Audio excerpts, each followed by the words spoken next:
Hi, this is R.J. Carter with Critical Blast, and I'm sitting here with living legend Harlan Ellison at Archon 39. Mr. Ellison, thank you for coming to St. Louis. My pleasure. Now, you've written a number of things over the years. You're the most prolific science fiction writer I could name. When did you have time to breathe? I mean, how did you live with all these ideas floating around in your head?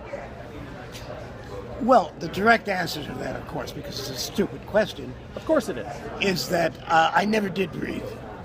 I've never eaten. I've never slept. I've never had sex. I've never driven a car.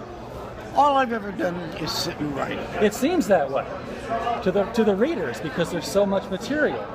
Move on. All right, sir. Now, you've written some comic books, and I'm a big comic book collector guy, so every time I read your Batman story is one that stands out to me.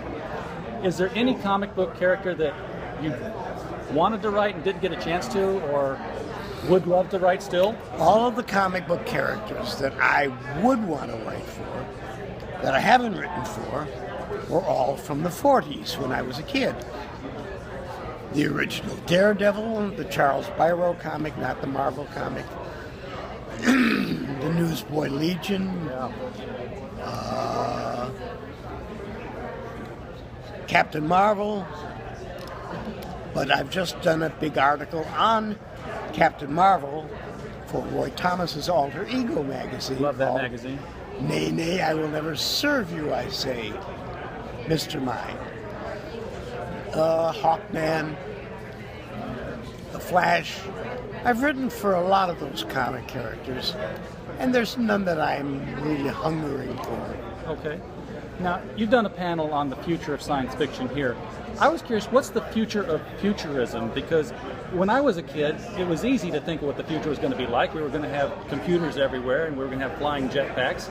And now we've got computers everywhere. We're in that future. Yes, exactly. So what's the future of this future? Who knows?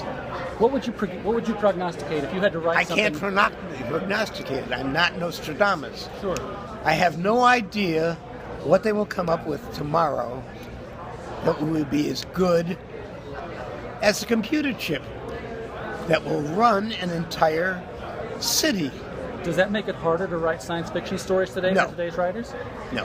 The imagination is far greater than what the future holds.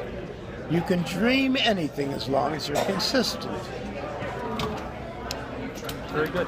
Thank you very much for your time, sir. My pleasure. Good to meet you. For Critical Blast, this is R.J. Carter. We are out.